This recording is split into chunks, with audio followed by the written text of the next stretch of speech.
Ayan, batiin mo muna yung katabi mo. Sabi mo sa katabi mo, maganda akong lalaki, gwapo ka pa sa hapon. Di ba? Okay. Okay. Just say something good dun sa katabi mo. Okay? At sabi sa katabi mo, masaya ako, nandito ka ngayon. Ayan, okay. So kung hindi ka man masaya, merong masayang-masaya nandito yung katabi mo. Masayang-masaya yung Diyos. Ano po? Last time po, we talked about heart check, no, nung February. And January, ating pong tinalakay pa rin continuation yung ating new season. And nag-start pa po tayo nung way back 2024 because this is a new season na ating pong nilalakaran po ngayon. And we want, dito sa new season, of course, dun sa new season, kailangan ng bagong galaw. Tama po ba? Hindi pwedeng kung summer, ang galaw mo pang winter. At kung winter, hindi pwedeng galaw mo pang summer. Kasi iba yung galaw mo dyan. At kung summer, dapat ang focus mo yung parating na winter. Parang langgam. Tama po ba? Yung langgam, though summer, ang iniisip niya, kaya siya mag-iipon kasi winter. May parating na winter. Merong parating na challenge po sa kanila pong buhay. At last time po, we talk about po na bilang mananampalataya, dapat po kailangan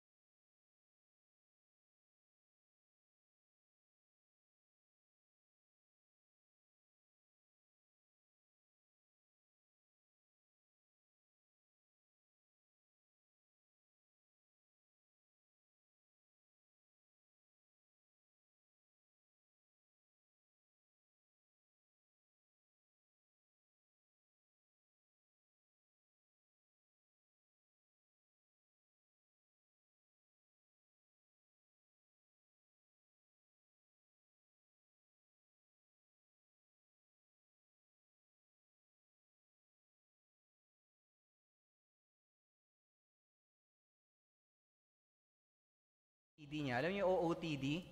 Yung outfit of the day. Yung grabe, parang, wow, grabe yung dating mo ha. Summer na summer, naka-jacket ka, tas naka-boots pa, di ba? Grabe, no? At stand out talaga, di ba? O tignan mo yung katabi mo, mukha bang stand out yung dating? Di ba? And let's talk about, how about the character? Yung katabi mo, stand out talaga yung character na, alam mo yun, yung tipo na pag nagkaroon ng hulihan ng Kristiyano, yung katabi mo, meron lahat ng ebidensya. Na pag nagkahulihan ng Kristiyano, huli yung katabi mo. O baka sabihin nung hindi nga Christian yan. 10 years na kami magkasama sa trabaho. Christian ka pala? Wala pong ganun. Amen. Kasi lahat dito, alam ko po, stand out yung faith. And that's the title po ng ating series po, nung first part po natin ngayon.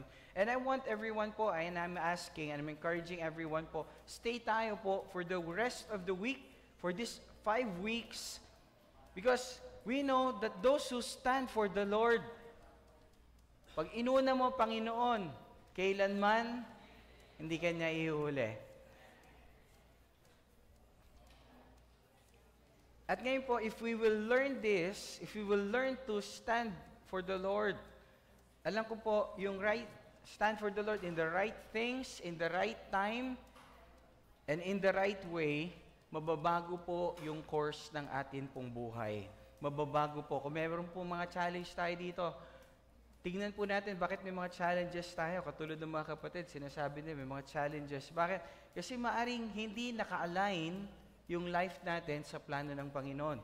Though maganda ang plano ng Panginoon, though minsan pinipilit natin yung plano natin, kaya po merong conflict.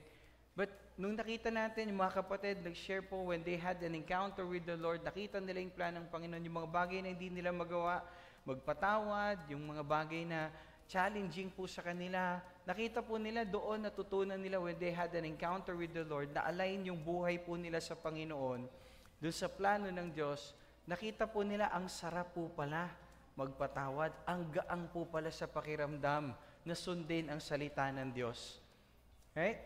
At doon natin po makita na napakabuti po pala ng Panginoon. Kaya lang, huwag tayong mag-compromise. Kasi every time that we compromise, we do the wrong things at the wrong time, and we put po yung wrong reason pa doon sa paggawa po natin. Ang nangyayari po, meron pong nangyayaring hindi natin maipaliwanag. And it costs us things na hindi natin gustong mawala po sa atin. Why? Because meron po tayong nagawang hindi po natin dapat ginagawa. And we'll be talking about the book of Daniel.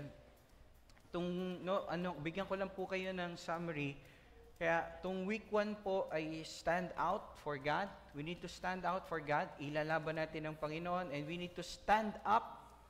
Yan yung pangalawang week. Stand up for what is right. And we need to stand for what matters most. Ano ba yung pinakamahalaga talaga? Merong mahalaga. Pero ano yung pinakamahalaga? We need to learn to prioritize things. And pag na-prioritize natin, magiging ayos yung lahat. Tama? Kasi totoo lang, napakarami mong dapat gawin sa bahay, pero ano yung pinakamahalaga? Kasi pag nauna mo yung hindi napakahalaga, magkakaroon ka ng problema. Magkakaroon ng conflict sa loob. So we need to know what really matters most, and we need to stand against dun sa mga bagay na hindi dapat. No? You don't allow magnanakaw sa bahay mo. But at times, we allow the enemy to enter our life. We enter yung ating bahay, yung ating relationship, yung ating finances. Because there are things na nagagawa po natin na hindi nais ng Panginoon. And we need to stand with God. No, pag sinabi pong stand with, kampi natin ang Panginoon. Kasama natin ng Diyos. Hindi tayo gagawa ng sarili po nating lakad. And to start with, bago po pumunta doon, let's declare this and let's grab hold ng ating pong Bible. And if you have your Bible, physical Bible, your electronic Bible, buksan po natin and let us declare this because we will engage with the Word of God. Okay po? Sige po. Ready? Are you ready? On the count of 3, 1, 2, 3, go. This is my Bible. This is the Word of God. I am what it says I am. I have what it says I have. I can do what it says I can do. Today, I will be taught by the Word of God. I boldly confess. My mind is alert. My heart is receptive. And I will never be the same again. In Jesus' name, amen. Father God, we come before you sa oras po na ito. Lord, alam po namin, apart from you, we can do nothing. Hindi po kami magpo-produce ng kahit ano. Branch po kami, but ang work namin is not to produce. Our work is to abide. Our work is to remain connected to you, connected to your family. And Lord, right now, we pray, make us connected with your word. At makita po namin yung inyong salita na ito po ay hindi lang po logos na narinig namin, kundi Lord, magrima ito, maging revelation sa amin, na waring kayo po ang nagsasalita. So that Lord, we will be able to receive your greatness, your goodness, your promises manifesting in our lives. And I pray, God, na sa bawat isa niyong mga anak nandito, yung puso po ng inyong mga anak magbistula pong matabang lupa na pagtatamna ng binhi ng inyong salita so that they will experience, Lord, 30, 60, 100, even more folds of blessing sa kanila pong buhay at sila man po ay maging pagpapala sa napakaraming tao. And Lord, grant us that faith like the mustard seed na naitanim na Lord, tutubo, yayabong, magiging puno, and birds will come and perch, mamumugad dun sa kanya po mga sanga. Dahil Lord, you have blessed us because we are planted. We remain, we abide, we connect in you, Lord. Lord, thank you. Holy Spirit, guide your people. I ask, Lord, that you grant us knowledge, wisdom, and understanding. Thank you. In Jesus' name we pray. And all God's people say, all God's people say, Amen. Amen. Again, once again, magandang araw po sa lahat. And to go back, si Daniel po, in the story of Daniel, Meron pong nagre-represent ng kalaban dito po, si King Nebuchadnezzar. At ang strategy po ng kaaway, nasa Babylon po sila nito. And Babylon po, in this time, is similar to Egypt. Egypt is a symbol of slavery. And Babylon is the same. No, simbolo po siya ng slavery. Simbolo siya ng defeat. Simbolo siya ng poverty. At naandun po yung bayan ng Diyos dahil sa kanila pong pagsuway sa Panginoon, tinanggal po sila ng Lord sa Canaan, dinala po sila sa Babylon. At ngayon, nandun na po yung mga Israelita, at ang nais po ng kaaway, wala nang iba kundi i-humiliate, ipahiya yung kanya pong yung bayan ng Diyos.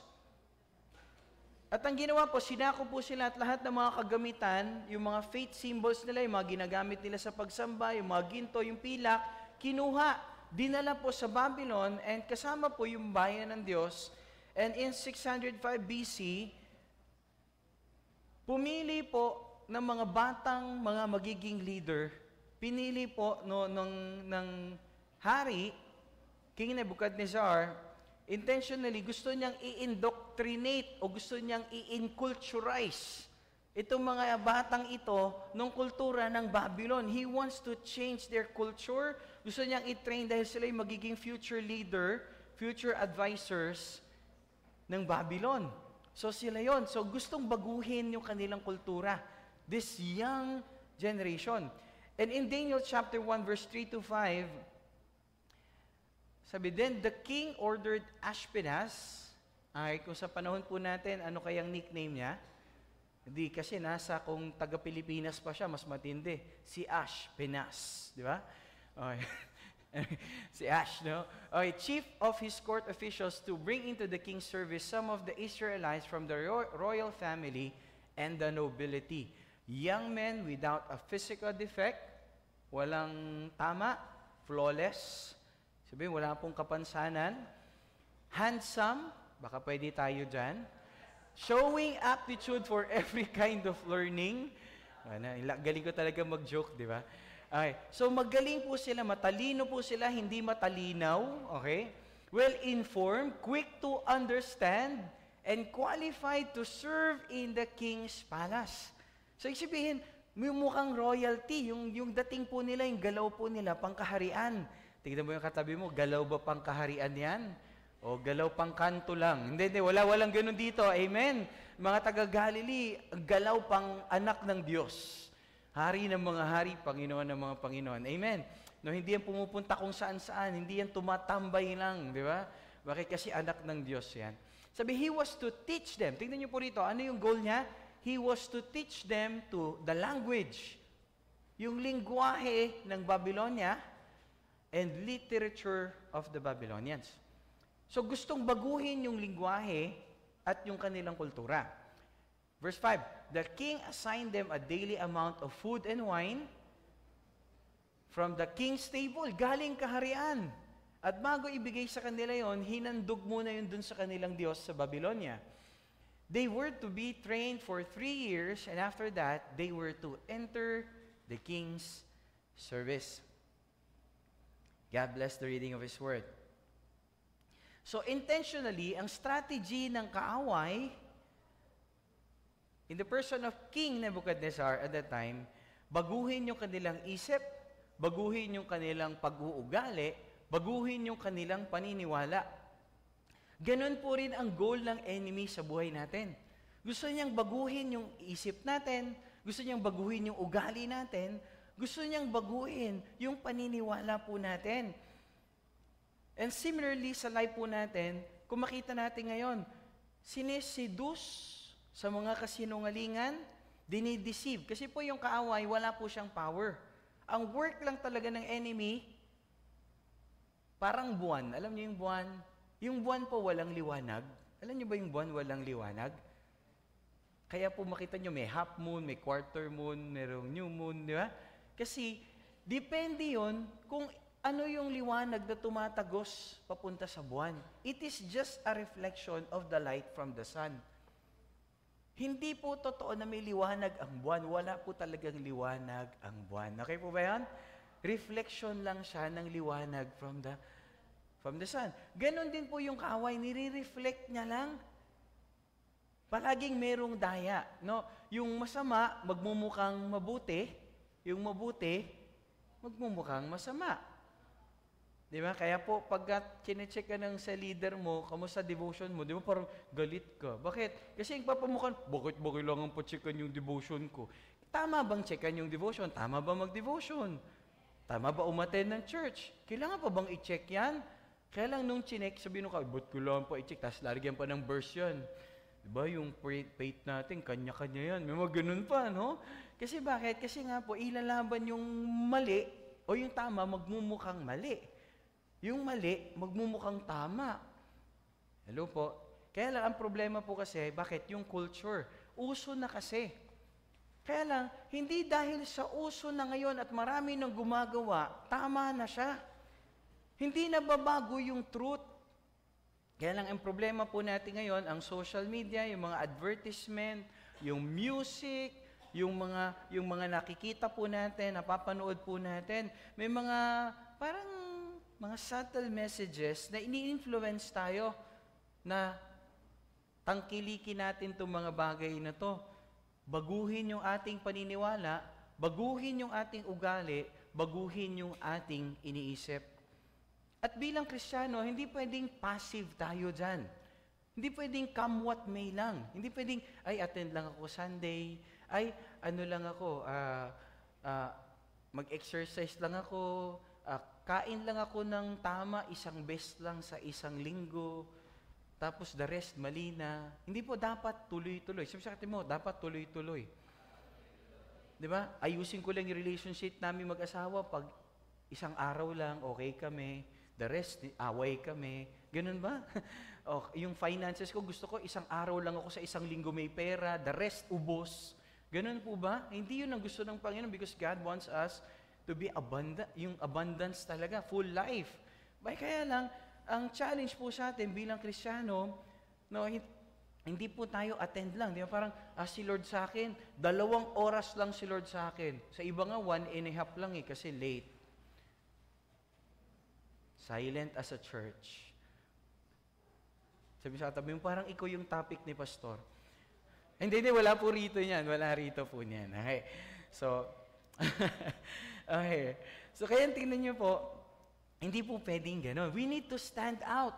Kaya lang, sabi ng kapatid kanina, Pastor, biro mo, pumunta ng church late, tapos pagdating doon, wala pang dalang offering, tapos hindi pa nag-notes, tapos nagreklamo pa. Pastor, nag-stand out sa mali. Sabi doon sa likod, no, sabi ko, ikaw ba magtuturo sa Wednesday?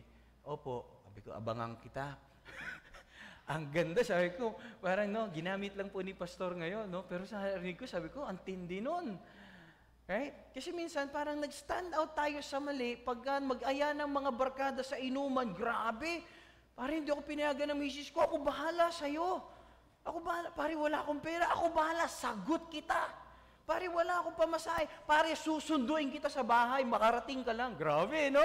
Sagot ko na lahat ang handa, sagot ko na lahat ang pulutan. Grabe. Pero pagdating sa simbahan, pare, hindi ako maka-church, wala akong pamasahe. Ganun ba? Ganun ba ako? Talaga, sige, next time. Para hindi natin magawa ng paraan pagka sa Panginoon. Pag sa Panginoon, tikom, pero pag sa ibang bagay na mali, nag-stand out. Pagka sa inuman, kaya maglabas ng lahat. Pag sa gala, sa gimmick, di ba? Pero pagka sa Panginoon, ay first fruit, ay tithes and offering, talaga naman. Di ba? Kaya merong tinanong, yung 1,000 ba, malaki, maliit? Malaki? Pag sa church, malaki. Tanong kita, dalhin mo sa SM, yung 1,000 mo, malaki, maliit? Ano? Bakit sa SM maliit? Ba't pag sa Lord malaki? Dalhin mo sa Jollibee yung 1,000 mo, malaki, maliit? Hindi. Malaki, Jollibee? Pag ikaw lang. Di ba? Pero dalhin mo sa Jollibee yan.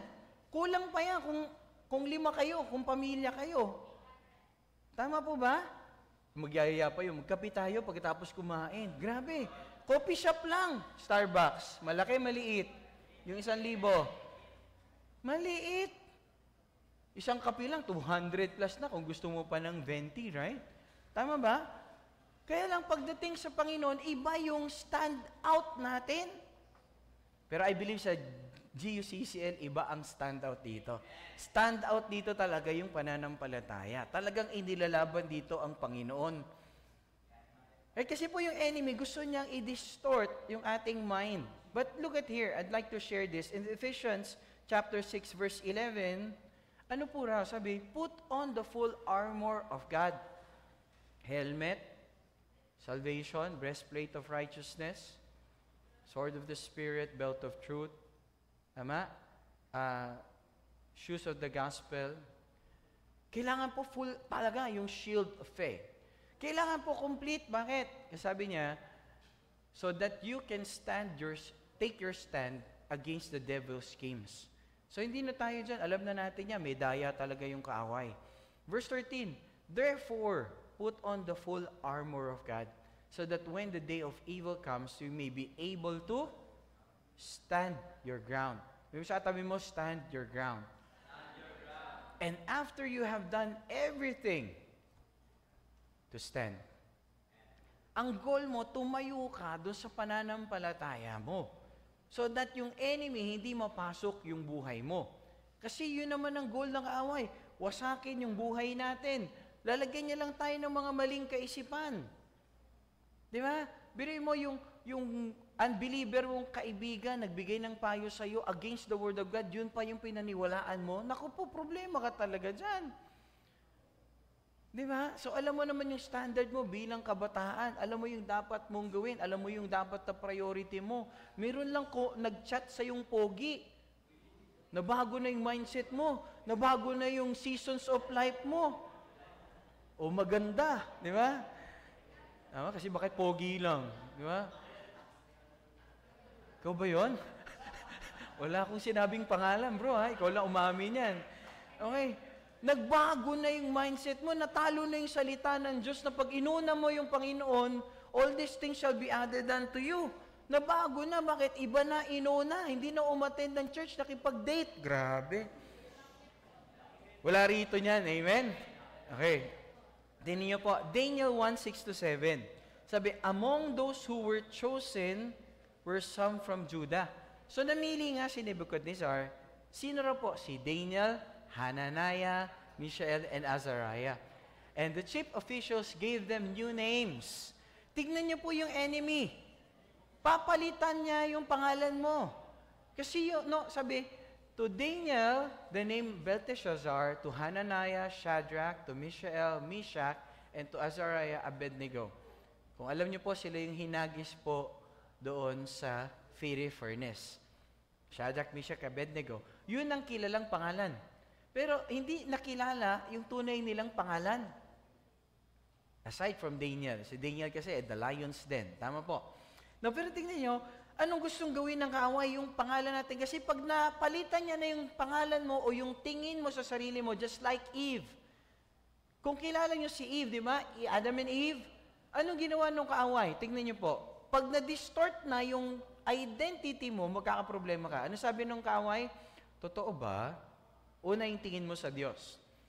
Na pwede niyong kainin lahat, liban dito. Tingnan mo, papamukha ng kaaway, pinagnanakawan ka ng Diyos. 99 pwede na. 1 lang hindi. Papamukha niya, pinagdadamutan ka ng Diyos. Christian ka pa naman. Ang ganda-ganda mo naman. Masunurin ka naman sa Diyos. Bakit hindi ka pa mag-boyfriend? Dami naman ang liligaw sa iyo. At bakit hindi pa pwede, nag-aaral ka pa? Andiyan naman sila. Mabait naman yan, mayaman din. Kaya lang, hindi Kristiyano, unbeliever, at wala ka pa sa season. Ganun yung sabihin ng kaaway, guguyuin ka talaga. Tapos, kaya lang ang problem si Eve, tapos sabi niya, wag daw kakainin, nihipuin. Ang problema, may dagdag. Ang word of God kasi binigay kay Adan, na ipasa kay Eve, second hand na. Kaya hindi pwedeng hindi ka nagde-devotion. Kasi makuha ka na, madaya ka. May dagdag. Sabi niya, hindi, wag daw kakainin, nihihipuin, kung hindi mamamatay kami. Sabi ng kaaway, oops! Hindi totoo yan. Sige, tignan mo. Hinawakan ni Eve. Wala namang sinabing mamamatay pag hinawakan. Pag kinain mo, hinawakan niya, Hindi ako namatay. Sabi, mamamatay daw. Kasi nga po yung Word of God, we need to have it personal tayo, connection with the Word. Personal yung devotion, hindi yung narinig mo lang din kay pastor. Kailangan meron kang Word of God mo every day. Kaya dapat may devotion tayo. Hindi para checkan pa. Okay, listen can I have your amen? Okay. Tapos tinawakan, hindi. Sabi, hindi. Kasi pag kinain mo yan, magiging katulad ka ng Diyos. Teka. Hindi ba nilikha yung tao in the image and likeness of God? Tama. Kaya lang yung kaaway, ano sabihin niya? Hindi. Magiging kamukha ka ng Diyos, kaya ayaw ng Diyos kumain ka niyan. Yung identity. Nung napamukha, oy, wala, less ka talaga. Wala ka talagang kwenta. Yun lang ilalagay niya sa atin. At pagtingin mo na gano'n, mali na tingin mo sa sarili mo, magkakaroon ka na ng problema sa galaw mo. Nagkakaroon ka na ng doubt, nagkakaroon ka na ng takot, iba na galaw mo, iba na connections mo ngayon dahil nasa dilim ka. At pag nasa dilim ka, sino-sino nalalapit sa iyo at nakakalungkot, may mga maling bagay kang hahawakan, may mga maling connection ka nang magkakaroon, mayroong mga maling lugar ka nang mapupuntahan. At dahil doon, nagkakaroon ng problema yung atin pong buhay. Can I have you amen? Kaya tingnan niyo po, napakahalaga ng identity. Tanong mo yung katabi mo, kilala mo ba kung sino ka? Pwede bang hagurin mo yung dulo ng balikat ng iyong katabi at sabi mo sa katabi mo, kilala mo ba kung sino ka? Right? Kasi kailangan itatag mo palagi kahit nagkamali ka. Anak ka pa rin ng Diyos. Kaya sabi ron, lumapit ka sa Kanya, aminin mo, confess your sin to the Lord. He is faithful and just, and He will purify you from all unrighteousness. Amen? Kaya pag nagkamali ka, balik ka, hindi nagbabago yung pagiging anak mo. Anak ka pa rin, mahal ka pa rin ng Diyos. Nagbabago ba ang pag-ibig ng Diyos dahil nagkasala tayo? Hindi. Kaya lang ang kaaway, ilalagay niya, sabihin niya, makasalanan ka, wala ka talagang kwenta, hanggang ganyan ka lang talaga, tingnan mo, ginawa mo na naman. Ganun ang kaaway. Pero ang Lord, balik ka lang, mahal kita. Balik ka lang. Naghihintay lang yun, bumalik ka. Amen? Sabi sa katabi mo, buti na lang, bumalik ka. Yung mga kapatid po na nag-encounter, ang tingin nila, hindi na sila karapat-dapat. But when they had an encounter with the Lord, I want to encourage everyone, kung hindi nyo pa naranasan encounter sa April po, tanungin nyo yung nag-invite sa inyo, paano ko makarating sa encounter? This coming April po, meron po tayong encounter. Sa Holy Week po natin nilagay, kaya wala pong pasok. Okay ba yan? Yung talaga po, wag nating i-miss to. Tanungin natin yung nag-invite sa atin, sa leader natin, paano ko makarating doon sa encounter? I want my life na mabago. Talagang life-changing po yung encounter. Kaya po tawag doon, life class. We have to undergo po yung life class. Okay, but balikan natin. Tignan niyo po rito, ano yung gagawin ng kaaway? Babaguhin niya yung pangalan. Babaguhin niya yung tingin mo sa sarili mo. Babaguhin niya yung isip mo. Babaguhin niya yung galaw mo. Alam niyo po, itong apat na kabataan to, they were about 12, 15 years, yung edad po nila. Tinanggal sila sa pamilya nila, in-exile po sila, Kasi 1,000 miles po layo nila sa kanilang tunay na bahay. At yung identity nila gustong baguhin ng kaaway. Gustong sirain yung kanilang dignidad. At alam niyo po, meaning kasi ng Daniel, God is my judge. Yung meaning po ng Hananiah, Yahweh is gracious. Yung Mishael, who is like God. Yung meaning po ng Azariah, Yahweh is my help. Grabe! Kaya lang yung kaaway, i-distort niya, pinalitan ng pangalan na incorporate sa kay Yahweh. Sumunod, incorporate sa mga Diyos na sinasamba ng mga taga-Babylonia. Yung kaaway, ganun po talaga. Gusto niya yung glory ng Lord mawala sa atin. Hindi tayo mag-represent ng glory ng Panginoon. Binago yung pangalan. At gustong baguhin yung diet, yung kinakain nila, yung intake nila. At yung intake na to, bago ito ibigay sa hari, ito'y inihandog muna sa kanilang Diyos. But the thing is, pinrepare to para sa kanila, andun na steak. Pwede naman, di ba? Ito yung point Lahat pwede nang kumain, sabi ng hari. Lahat pwede nang gumawa ng bawal, lahat pwede nang kumain ng hindi pwede sa'yo. walang problema. Eat all you can buffet. Steak na merong napakakapal na cheese sa ibabaw. Grabe, wow! No? Melted cheese. No? Kaya lang, may pepperoni pizza pa. But the thing is, alam mo, hindi yan pwede sa'yo. Alam mo, bawal yan sa'yo. Pwede nilang i-rationalize, pwede naman lahat eh. Uso na naman ngayon to, sabi nung hari. Kasi merong ganun eh. Kaya lang kapatid, gusto ko nga sabihin sa'yo, hindi dahil sa uso, nagiging tama. Hindi dahil sa marami o majority ay gumagawa, nagiging tama yung isang bagay. Kasi yung mali ay nananatiling mali kahit ginagawa ng marami. Are you listening? Diyan pa ba kayo? And naintindihan po nila to. No, at kaya po unang-una, if you want to stand out, kung nandito yung mga taga-GUCCL who wants to stand out, number one, standing out begins with the firm decision. You need to have a firm decision. Ano yung firm decision? Na bago dumating yung sitwasyon, you need to decide. Para pag dumating yung oras na ma-compromise ka, yung faith mo, hindi na mangyari ma-compromise. Bakit? Gumawa ka na agad ng desisyon. Sabi po ng Daniel 1:8, sabi po, but Daniel resolved not to be defiled, not to defile himself with the royal food and wine. And he asked the chief official for permission not to defile himself this way. Nag-decide na siya, hindi ako papatol o hindi ako gagawa ng mali bago pa mangyari. Tama, hindi pa naman kasi dinadala sa kanila yung mga premium steak, yung ham, yung grabe, no? Yung lechon, yung adobo, menudo, mechado, caldereta. Hindi, wala pang gano'n, no? Babylonia po ito. Yung Babylonian food from the kingdom. Yung alak, grabe, piliin mo na kung anong alak yan. Yun ang bibigay ng hari. Grabe, no? Kaya lang hinandog dun sa Diyos ng Babylonia. Kaya tingnan niyo po, nag-isip na siya. Si Daniel po, he made a conscious choice to remain faithful to God. Pinili niya po yon, even when pressured to conform. Kasi uso na eh. Lahat na ginagawa eh. Pero nag-decide siya, malagay man ako sa ganong sitwasyon, hindi ako kakain nung hindi ko dapat kainin. Mga kabataan, dito ba kayo? Naintindihan niyo ba ibig sabihin nun? Hindi ka kakain ng hindi mo dapat kainin hanggat hindi mo pa siya dapat kainin. Right? Kaya tingnan niyo po, no? Kaya ang ganda po na nangyari sa kanila. So as believers po, we must decide in advance to follow God's ways rather than waiting until we're pressured to compromise.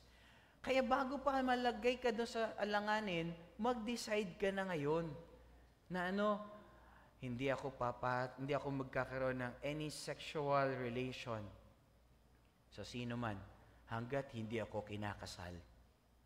Doon lang sa Kanya. Stand mo pa. Walang kahit kahit kiss, wala. Hanggat hindi kami kinakasal. Grabe, no? Because you want to stand out. Kasi ganito, guys. Kung ikaw ngayon nagko-compromise ka na, ano mangyayari sa anak mo? Kung ikaw ay leader, nagko-compromise ka, ano ang mangyayari sa disciples mo? What would happen to the next generation? Kasi kahit sabihin mo na, anak, mali itong magbisyo, wag mong gagawin to. Well, kitang-kita sa'yo. Anak, wag mong gagawin to. Mali yung naririnig mo sa akin. Mali yung nakikita mo sa akin. Mali ito. Wag mong gagawin. Yun yung nakita niya. Kung ano yung nakikita ang ginagawa ng matatanda ay nakiging tama sa mata ng bata. Wala nang commercial na gano'n ngayon. Dati meron, no? Nang bata po si Pastor. Yung mga kabatch ko, may mga kabatch ba ako dyan? Inabol yung commercial. Inabot yung commercial na. Di ba may commercial na gano'n, no? So, sabihin, wag nating turuan sila ng mga bagay na sabihin lang nating mali. Let us be an example. Yun po yung ibig sabihin ng commercial na yun. So, ito yung challenge sa atin. What decisions can you make today that will set you apart for God's glory? Bilang magulang, bilang tatay, bilang nanay, bilang leader, o bilang anak ng Diyos, ano yung desisyon na kailangan mo nang gawin ngayon na isi-set mong standard sa'yo? I-set mong standard sa relationship mo, set mong standard sa finances mo, sa emotion mo, set mong standard sa faith mo, so that hindi ka magkaroon ng problema pag dumating na yung sitwasyon. Right? Hindi yung pag nandun na, hindi mo alam gagawin mo. Pero magtatag ka na, hindi ako manunood ng hindi ko dapat panoorin. Hindi ako magbabasa ng hindi ko dapat basahin. Hindi ako mag-engage sa isang bagay na hindi para sa akin. So we need to take that stand na dapat ang goal natin mag-glorify si Lord. At ito yung tanong, pwede nyo ilagay dyan sa notes nyo, anong decision yung pwede mong gawin ngayon that will set you apart for God's glory? Na intention mo, mag-glorify mo ang Diyos. Ano kayang kilos yan? Okay? So si Daniel po kasi, hindi siya nakipagbuno dun sa sitwasyon o dun sa enemy o dun sa mga authority nung time na yun. Hindi. Ang ginawa nila, meron na silang decision talaga, hindi tayo kakain ng bawal. Hindi tayo kakain ng anumang unclean. No, kasi hinandog nila yun doon sa Diyos ng Babylonia. They took a stand na i-honor nila yung Panginoon.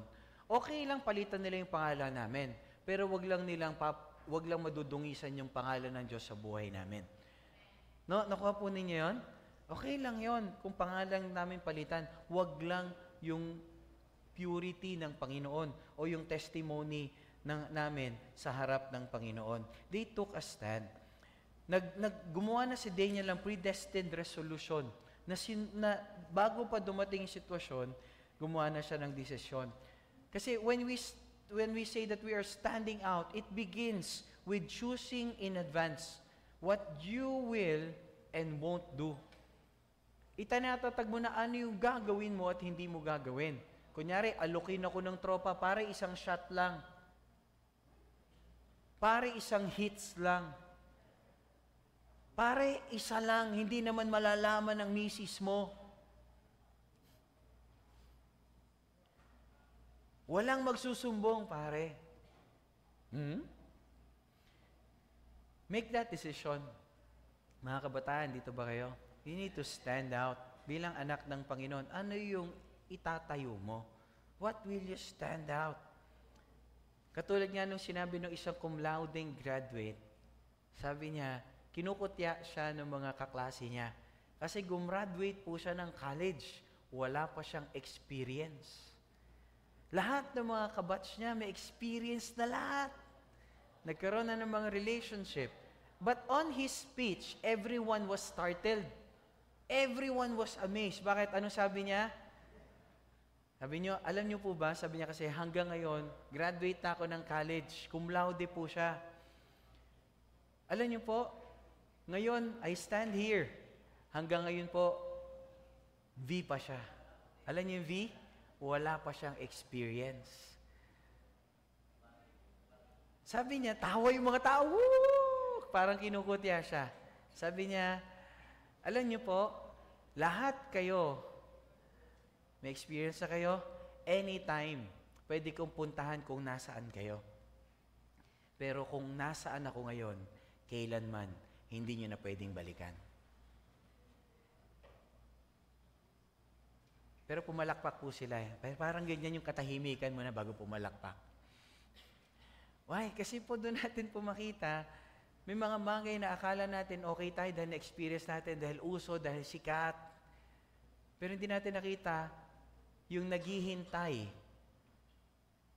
mayroong pagpapala, Panginoon. It's always worth the wait. Sabi nga po, ang hindi makapaghintay, maagang nagiging tatay. Yung hindi makatiis, nabubuntis. Yung nagmamadali, nagkakamali.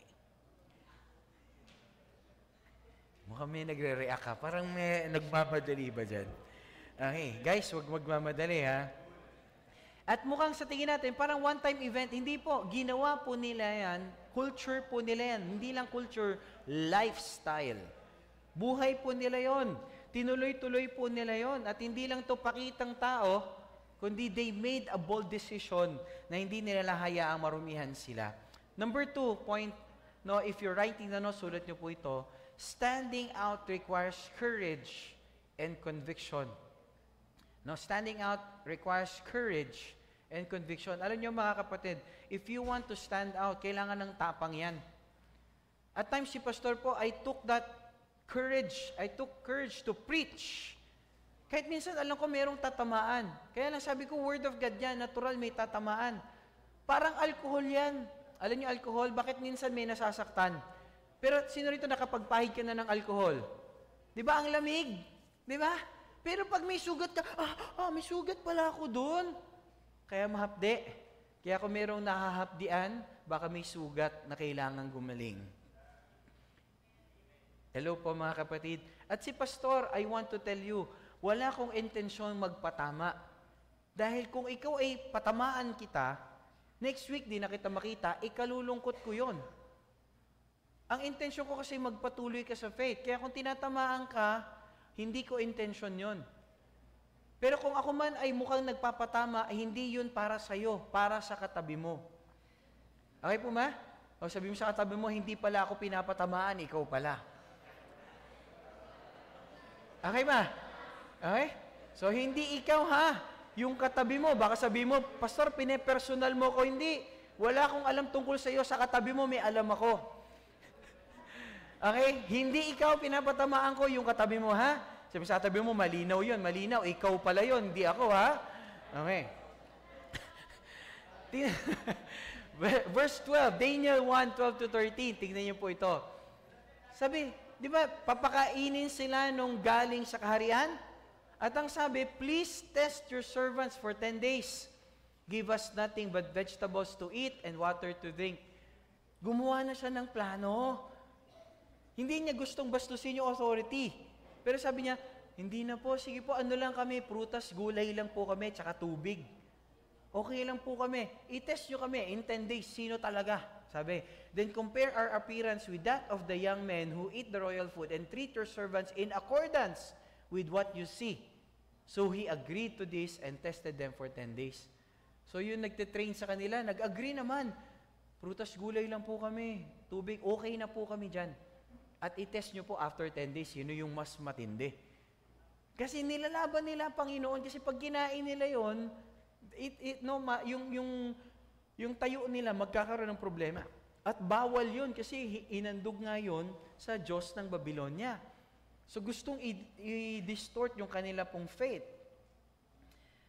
Alam niyo po, imbes na si Daniel, ang galing po, imbes na magprotesta po siya, si Daniel po, in-honor niya yung authority at nag-create siya ng plano. Yun ang maganda, mag-isip tayo, hingi tayo ng wisdom sa Lord. Lord, paano ko ba malulusutan to? Yung mga barkada ko, yung dati kong kasama, nag-encounter na ako, binago na ng Lord yung life ko. Hindi na ako sila eh. Pinatawad na ako ni Lord doon. Kaya lang, paano ko po maiiwasan? Yun. No, paano ko po maiwasan? Kasi bakit? Iba na yung binibigay ng wisdom sa iyo ng Lord kasi gusto mo mag-glorify ang Lord sa buhay mo. Paano ko po maiwasan yung mga alok nila? Tama? Kaya ang ginawa po nila to, alam niyo ginawa nila? Nag-pray. Nag-pray po sila. No, hindi po sila lumaban doon sa authority, but nag-pray po sila bilang magkakaibigan. They took that stand na hindi sila kakain ng bawal.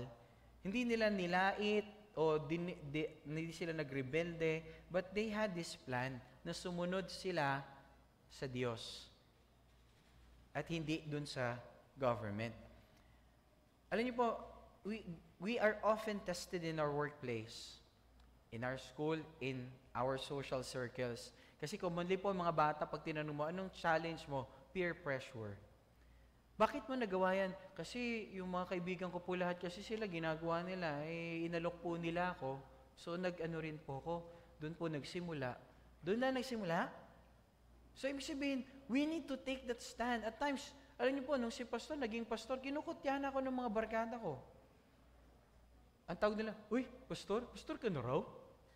Pangungutya, hindi po may paggalang yung sinasabi nila. But eventually, when they really saw the change, nagugulat ako kahit hindi, matagal na silang hindi na-meet, wala kaming personal relationship. Nakuha yung number ko. Natawagan ako, humingi ng payo. Pastor, tulungan mo ako. May problema kami mag-asawa. Salamat po sa Panginoon. Bigay lang tayo saglit na advice. Win back mo yung wife mo, ituwid mo yung mali mo, aminin mo na kung ano yung mali yung nagawa mo, tanggapin mo rin kung ano yung consequence ng nagawa mo, but ituwid mo yung sarili mo sa iyong asawa. Ligawan mo muli asawa mo. Alam niyo po, nakakatuwa. Basta ka na. Pastor, okay na kami. Nakita ko, nag-a-around the world na sila, nagtutour sila mag-asawa. Are you listening, mga kapatid? Bakit? Kasi po merong problema. Kaya lang meron tayong dalang kakaiba. Ito po yung mga kakaiba, mga matataas po posisyon nito, malalaki na po kinikita nito. Pero nakita nila mas pinagpala si pastor. Dati pong kinukutya, but because we're just standing in faith, nakita po nila pagpapala po talaga tayo sa kanila. Amen? Buti na lang nag-stand tayo sa faith. Dati po kasi nakokonekta sa akin, pumapangit ang buhay. Pero ngayon po hindi na, naaayos na po yung buhay. Amen? Yung katabi mo, tignan mo mabuti. Ano ba nangyari nung nakonekta ka dyan? Gumanda ba buhay mo? Di ba? Umayos ang buhay mo. Amen? I believe. Kinakabahan po ako. Bakit walang... Naayos ang buhay mo nung nakonekta ka dyan? Tama po ba? So, napakaganda po niyan. Okay.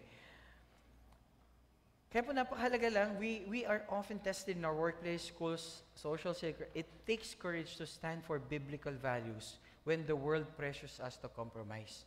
We need to take that stand. So ito yung challenge sa atin, ito yung tanong sa atin. Are you willing to stand for righteousness even if it means standing alone? Kaya mo bang tumayo na kahit ikaw na lang mag-isa, iwan ka ng barkada mo, magalit yung mga tao sa'yo, even your teachers, yung administration ng school, dahil you are standing on the Word of God? Ready ka ba? Si Pastor po, I'm ready. Kahit ano yung sabihin po ng tao dahil sa ginagawa ko. Bakit? Isa lang alam ko, di bali nang hindi nila ako tanggap, basta alam ko, tanggap niya ako. Di baling hindi ako okay sa kanila, basta okay ako sa Kanya. Bakit? Alam ko pag okay ako sa Kanya, magiging okay din ang lahat. Hindi lang nila ako naintindihan ngayon, but soon, naintindihan nila ako. Kasi may mga time po, pag nag-preach ako dito, of course, it's the Word of God, ako yung ginagamit, masasaktan po kayo. Ako yung ginagamit na vessel, at minsan, maaring tignan nyo po ng mali si Pastor. Pero to tell you, I'm just doing my job, and I love you so much. Are you listening? Ayoko po na magkaroon ng problema yung buhay po natin dahil lang nakakasuway po tayo. I need to take that stand to preach the word with boldness. Na minsan po, sabi nga ng mga kapatid, Pastor, ang bait mo pa nga eh. Yung pastor namin dati, grabe. Pag nag-preach yun, pinupulpito talaga yung mga tao, pinapangalanan. Sabi ko, parang hindi ko kaya atangguin yun. That's not me. Okay, but yun lang, no? For the benefit lang po ng lahat, I'd want to preach lang po na ganun. Okay po ba yun? At ginawa po nila Daniel po ito, balikan natin sila, hindi po nila to ginawa isang one-time event, but they want to honor God. Want to honor the authority as well, but they want to stand firm in the Word of God. Daniel, verses 12 to 14, chapter 1, tignan niyo po. Chapter 1, verse 12 to 14, sabi, 15, please test your servants for 10 days. Give us nothing but vegetables to eat and water to drink. Then compare our appearance with that of the young men who eat the royal food. Compare. To treat your servants in accordance with what you see. So he agreed to this and tested them for 10 days. Verse 15. Ito amazing. Sabi, at the end of the 10 days, they look healthier and better nourished than any of the young men who ate the royal food. Isn't it amazing? Di ba sabi, di ba puro protein yon? Pero tinuturuan tayo ng better diet, kaya yung mga nag-Daniel fast, nakita nyo, mas healthier kayo. Bakit? You choose what is right. Right? Di ba kasi parang isipin yung puro protein yun, dapat mas malaki yung katawan nun. Pero mas malakas, sila Daniel. Why? They want to honor God. It's not what the food they eat lang talaga. but it is them honoring God. And if you are honoring God, God will grant you strength.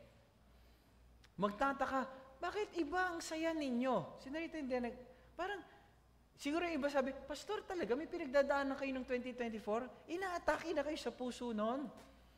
Yes, 2023 pa lang, end ng 2023, mga mid-October part, may mga ganun ng instances pala, inaatake na pala ako sa puso. Pero Pastor, bakit? Paano mo na-amaze sila pag nagkukwento kasi ang buti ng Panginoon? At last time po, kagabi lang, nagpunta po kami, meron kaming asawa ng kamag-anak ko, ng pinsan ko ba o pamangkin ko, 33 years old.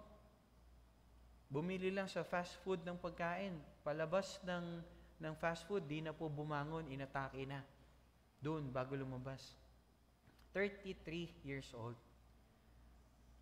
But, ano makita po natin dito? The enemy, pinapaaga niya po yung kamatayan. Pero sabi ko, Lord, grabe kayo, Panginoon. Iba po talaga kayo. I'm 51 years old, pero Lord, grabe kayo. Sabi, 51, Pastor. Di po plus 10. Pag may nagtatanong ng edad sa inyo, lagyan nyo plus 10. Kasi kayo binabawasan nyo, kaya na parang, di ngo, gumagana, no? Pero tingnan na, amaze kayo, 51? So, di ba, no? Ay, dagdagan nyo 10, advice. Hindi. Para maganda yung reaction nila. Yung ganda ng reaction nyo. Di ba, no? Minus 10, plus 10 po yung plus 10. Ay, pero tingnan nyo, bakit? Kasi Pastor, dahil dinaanan, pero parang hindi halata. Because God is so good. Are you listening? Hindi po halata, nagpipreach si Pastor dito, meron kumukurot sa puso ko. Pero mabuti po yung Panginoon. Amen! Right? No. Sige, pwede ba natin palakpakan ng Lord doon? Give natin yung glory sa Lord. It's because of Him. No. Si Daniel po at yung tropa niya, si Shadrach, Meshach, and Abednego, kaya lang, alam niyo po, hindi sila sumama. Kung sila po ay nag-blend, wala pong historic na nangyari. Pero salamat po, nagtuloy sila sa faith. Parang sinabi ni Daniel, I'd rather be remembered for standing out than for getting to be blending in. Okay nang makilala ko na ako yung tumayong mag-isa kaysa makalimutan ako dahil sumama ako sa karamihan. Right? Kaya lang, ito po yung makita natin. Ang ganda, maitatag natin to. Doing what is right won't always be easy, but it will always be worth it. It will always be worth it. Amen. You'll be an encouragement to your people. You'll be an encouragement to your generation. Mga kabataan, dito ba kayo? Nangangarap po si Pastor that you'll be an encouragement. Na yung tipo na, alam nyo, doon lang kami nag-kiss ni Kuya, o kami ni ate ni Kuya nyo, nung kami ay kinasal. Nung sinabi nung pastor, you may kiss the bride. Wala kaming anumang relationship, contact, aside from that. After lang, nung kami nag-aido na sa altar. Encouragement ka doon. Kesa yung, grabe, pagdating namin doon, natikman na namin ang bawat isa. We know the taste. Grabe, di ba? Ang pangit, no? Parang, di ba, no? Parang hindi nakaka-proud. Bakit? Kasi lahat naman, nagawa na yun, majority. Pero ikaw, anak ka ng Diyos, you stand out. Iba ka. Right? Tinugtugan na si Pastor. Number 3. Nag-stand out na si Pastor. Pastor, grabe yung preaching mo, Pastor. Nag-stand out na. When you stand for God, He will stand with you. Sino rito gusto mo kasama mo si Lord? Kasi if you're standing with God, sasamahan ka ng Lord. Sabi ng Lord, di ba? No. Kung ikaw ay, of course, when we follow God, sasamahan niya po tayo. Abide in me and I will also abide in you. Tama, naalala niyo yung topic natin last time? And when we stand for God, He will stand with us. Verse 17, tignan niyo rito. Grabe, ang galing! Sabi rito, God gave these 4 young men, Daniel and his friends, an unusual aptitude for understanding every aspect of literature and wisdom. Sila lang ang mayroong ganong wisdom. Sino rito gusto mo, ikaw lang, parang kakaiba ka. Sa mga magkakapatid, kakaiba ka. Kasi ikaw yung may faith pa lang, ikaw pa lang yung believer. O sa mga magkakabarkada, kakaiba buhay mo. Sa lahat. Alam mo yun, sa dami ng mga tao, pag ikaw yung nakakausap nila, kakaiba ka magpayo. Hinahanap ka ngayon, ang sarap mo magpayo. Pag ikaw yung nagpayo sila, ang gagaling nila, tatalino, may mga counselor pa dyan, pero pag ikaw nagpayo, kakaiba. Ang sarap ng pakiramdam, tama talaga. Bakit? Of course, nagpayo ka, word of God eh. Kakaiba po si Daniel. Sir, ito gusto mo ng ganung wisdom, yung kakaiba. Yung mga barkada mo, kakaiba ka. Yung mga classmate mo, kakaiba ka. Pero bakit? They are standing for God. And not just for God, with God. With God. Kasama yung Lord. At binless siya, si Daniel, at yung mga kaibigan niya po ng Panginoon, ng knowledge, favor, wisdom. Merong kakaiba. Kaya po ito, I'd like to quote this. God rewards those who put Him first. When we choose to stand for Him, He provides strength, wisdom, and favor beyond what we could imagine. Alam niyo po, walang kapantay. Walang merong wisdom in the time nila Daniel sa kanilang tatlo. Even lalo si Daniel, kakaiba po, no? Ito yung tanong. Ito yung challenge sa atin. What area in your life do you need to trust God for His favor as you stand firm? Anong area ng buhay mo? You need to trust God. Maybe, alam niyo po kung ano problema mo, yan ang solusyon. Si Abraham gagawing ama ng maraming bansa. Ano hiningi ng Diyos? Anak niya. May problema ka sa finances, yan din ang solusyon. May problema ka sa relationship, yan din ang solusyon. Ano solusyon, Pastor? Si Lord na ba ang nakakasakop sa area ng buhay mo na yan?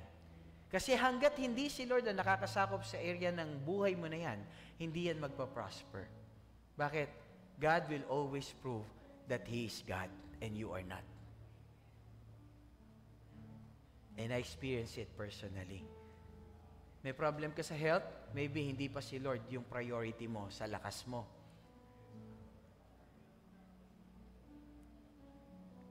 Alam niyo po, imbis na mag-blend in sila, they stood out. They stood out. And God honored them. Bakit? Lumaban sila. Tingnan niyo po rito, Daniel 1:19. Kapatid, lagay mo. The king talked with them, and he found none equal to Daniel, Hananiah, Mishael, and Azariah. Wala silang kapantay. Tingnan niyo po rito, nilagay na yung tunay nilang pangalan. Bakit? Honoring na kay Yahweh. Honoring na kay Yahweh. Maaring yung mundo, lagyan ka ng mga pangalan, tawagin ka ng ganito, wala kang kwenta, wala ka na magagawa, ito ka lang, mahirap ka, ito ka lang talaga, hanggang ganito ka na lang. Pwede sabihin ng mundo yan. Pero if you will stand for the Lord, kapatid, yung pangalan mo, magbibring ng glory sa Panginoon. Amen? Magbibring ng glory because He is the King of Kings, He is the Lord of Lords, He is the Creator of the universe. Siya yung Diyos na milikha sa iyo. Siya yung Diyos na nagbigay ng kanyang kaisa-isang anak sa iyo. And He loves you so much. Hindi mahalaga yung sinasabi ng mundo. Mahalaga kung sino ka sa Kanya. And you are precious in God. Amen? Alam niyo po, dahil nag-stand sila sa Panginoon, kakaiba po yung nangyari. Next slide po, I'd like to quote this, no? I'd rather be remembered for standing up. Let's make this a stand. Lord, mas gusto ko makilala ko na ako yung kaisa-isang tumayo kaysa makalimutan ako dahil nakiisa ako dun sa karamihan. Kasi, naalala niyo po ba yung karamihan? Wala pong pangalan doon. Pero nakalagay si Daniel, Shadrach, and Meshach, and Abednego lang. Bakit? Because they stood for the Lord. They took that stand. They stand out. Sabi sa tabi mo, stand out! Sa tabi mo, stand out! May next slide pa ba tayo, kapatid? Let's pray this. Pwede po ba tayo pag-pray natin? Lord, gusto ko yon, ako yon. I want to stand out. And if you want to stand out, ang sabi po ng Lord, kakaiba po ginawa kay Daniel. Different strength, different favor, different wisdom. Unusual, supernatural. And if you're that person and you want that, and you believe, sa Lord lang galing yan, mag-pray po tayo. Let's bow our heads, let's pray, let's come to the Lord. Habang nakatungo yung ulo, nakapikit yung mata, right now, is there an area of your life that you are struggling to stand out? Struggle ka mag-stand out doon sa workplace mo, sa campus mo, sa pamilya mo. Yung tipo na para hindi halata yung faith mo. Natatakot ka, nagdududa ka. Kapatid, this is the time for you to stand out. Hindi aksidente na nakakilala ka kay Jesus. Hindi aksidente na ikaw yung kauna-unahan. But ikaw yung gagamitin ng Lord na maging asin at ilaw sa lugar kung saan Kanya nilagay. But you need to stand out. Wala raw pong ilawan na nilalagay sa takalan. Sabihin, walang ilaw na tinatago. Kundi yung ilaw nilalagay doon sa pinakamataas na lugar so that everyone in the house ay maliliwanagan. You need to stand out, kapatid. Lapit ka sa Panginoon ngayon. Right now, make that decision. And ask the Lord, Lord, I'm struggling in this area. But Lord, right now, I'm making that decision to stand for you, to stand firm in my faith. Hindi lang faith, Lord, but allow me to make a covenant. Parang faith, Lord, kasi faith, parang nag-boyfriend, nag-girlfriend, nag-create ng relationship. But Lord, pag nag-covenant, pinakasalan na in sickness and in health, for richer or for poorer, till death do us part. Hindi transactional, Lord, but relational. Yun po yung maging relationship ko sa inyo. Yun po yung maging relationship ko with the people na nilagay nyo sa buhay ko, to the family of believers. And Lord, I pray and I ask that I will stand out. I will stand out. I'd rather be remembered for standing out than forgotten for blending in. I want you right now to see anong area that you need to stand sa linggong ito. For the rest of the days, sa buong linggo, anong area that you need to stand out? What area of your life you need to stand out? Ask the Lord. Maybe in the area of your emotion, your relationship, your finances, your ministry.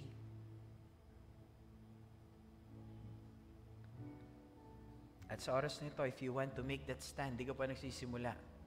Kasi hindi mo pa tinatatag si Jesus na Panginoon at Hari, tagapagligtas na yung buhay.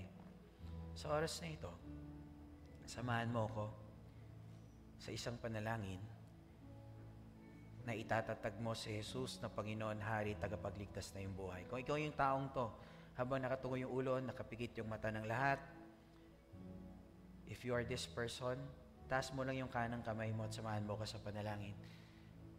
If this is the first time na tatanggapin mo si Jesus bilang Hari at Panginoon na yung buhay, just pray with me. Make that stand. Stand out.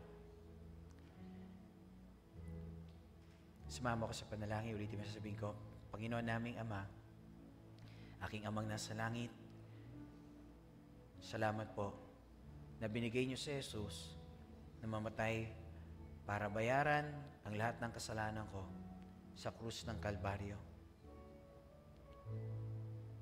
Tinatanggap ko po ang kapatawaran at kalinisan na buhat ng kanyang ginawa sa krus para sa akin. At itinatatag ko po si Jesus sa aking puso bilang aking Panginoon, Hari, at tagapagligtas. Na mula po ngayon at habang ako po ay nabubuhay, si Jesucristo na po masusunod sa akin. Salamat po sa buhay na walang hanggan na inyong pangako sa sino mang mananampalataya. Salamat po dahil ang aking pangalan ay nakasulat na sa aklat ng buhay. Ako po'y anak nyo na. Gamitin nyo po ako to stand out sa daigdig na ito. In Jesus' name I pray. Now, guys, people say, Amen and Amen. Palakpakan po natin ang Panginoon. Thank you, Lord. At ngayon po tayo dadako sa ating pong communion, and we do